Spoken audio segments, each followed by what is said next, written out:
So today we're going to dive into some pretty remarkable technologies that, according to our source material, have been deliberately buried. Now, they're not illegal or anything like that. They're just not profitable enough for the mainstream. And in this explainer, we're going to figure out exactly why that is. Our source kicks things off with this gut punch of a scenario.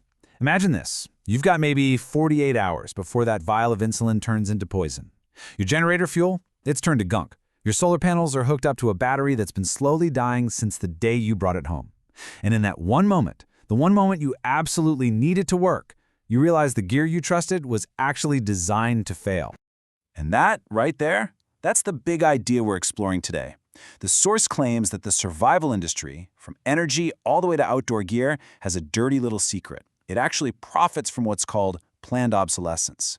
See, they sell you temporary solutions, so you have to keep coming back, again and again. But what if there were permanent ones?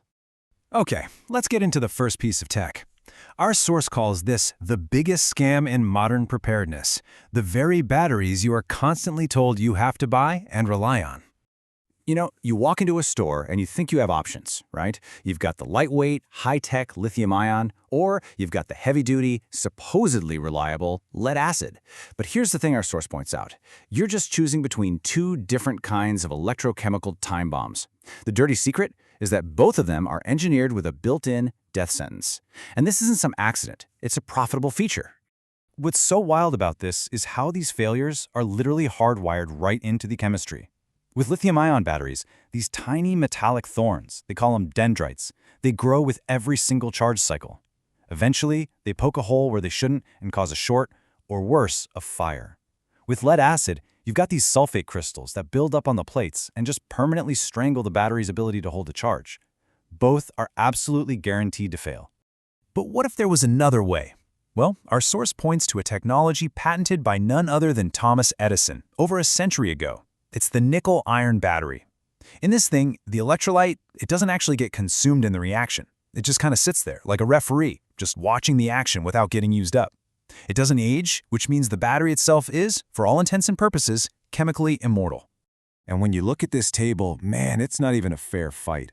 We're talking a lifespan of over 100 years versus, 5 if you're lucky? You can overcharge a nickel and iron battery, you can drain it completely flat, you can even freeze it solid and thaw it out and it'll be fine. Get this, some of Edison's original cells from the early 1900s still work today. So why don't we all have one? It's pretty simple, really. You can't sell somebody a new battery every 5 years if the first one you sell them literally outlives them. All right, so let's move on to our second technology, and you'll see how this builds on that exact same theme of breaking dependency. I mean, you can have immortal power, but that's not going to save you if you can't survive the cold. The whole outdoor industry has sold us on this one simple idea. Warmth equals bulk. You know, puffy jackets, thick sleeping bags, they all work by trapping air. But our source points out a huge, fatal flaw in that design. The second that insulation gets wet or compressed, all those little air pockets collapse, and suddenly your life-saving jacket turns into a cold, wet blanket that is actively sucking heat right out of your body. Now, the solution, according to the source, is a material that feels like it's straight out of a science fiction movie. It's called silica aerogel, or frozen smoke, and it's 99.8% air. But its internal structure, it's this crazy lattice of pores, so incredibly tiny, we're talking nanometers here, that they physically trap individual air molecules. They stop heat transfer dead in its tracks. I mean, just look at this chart. It shows how completely superior it is. Aerogel's thermal conductivity is roughly half of the best down feathers you can find. You can literally take a blowtorch to one side of a thin piece of this stuff and hold an ice cube on the other side and it won't melt. The heat simply cannot get through. It's amazing. So here's the million-dollar question. Why isn't this NASA-developed material in every single winter coat we own? Our source is pretty blunt about it. Because a thin, lightweight jacket that doesn't fail when it's wet and lasts for 20 years is an absolute disaster for a business model that relies on selling you a new, slightly different, slightly puffier coat every single season. Its durability is a threat to their bottom line. Okay, so we've covered long-term power and we've covered warmth. This third technology, it addresses another huge vulnerability, communication. Because in a real crisis, if those cell towers go down, you are silenced and you are isolated. Now, a lot of people think, oh, I'll just get a two-way radio. But our source brings up a massive problem with that. Every single time you press that transmit button, you're not just talking, you are broadcasting your exact location on a public frequency. Our source has a great name for this.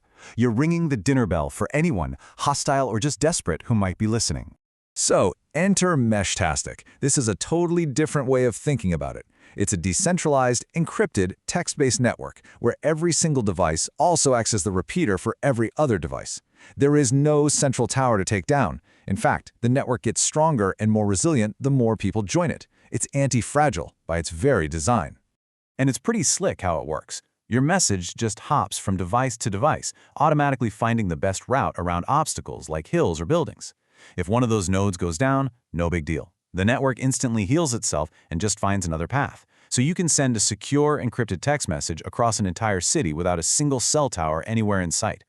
So let's just step back for a second and connect the dots. We've got an immortal battery, physics-defying insulation, and an unkillable communication grid. According to our source, these technologies aren't mainstream for a reason. And make no mistake, these aren't just a few random examples. They actually reveal a deliberate pattern. And here's what's absolutely fascinating. These game-changing technologies, they aren't actually new. Not at all. The nickel-iron battery has been commercially available since 1901. Aerogel was invented in the 1930s. These are proven, robust solutions that have been around for decades, in one case a century, and yet they have been consistently sidelined for less durable, more profitable alternatives. This one quote from the source material, it just distills the entire economic argument perfectly. The modern economy isn't built on solving your problems for good. It's built on selling you temporary relief that requires you to keep coming back, locking you into a permanent cycle of buying stuff. And so the source material leaves us with this final kind of provocative thought. True independence isn't about hoarding all the disposable things they try to sell you. It's about seeking out and really understanding the durable science they don't advertise. It really makes you wonder, what other permanent solutions are out there, just hidden in plain sight, waiting for us to rediscover them?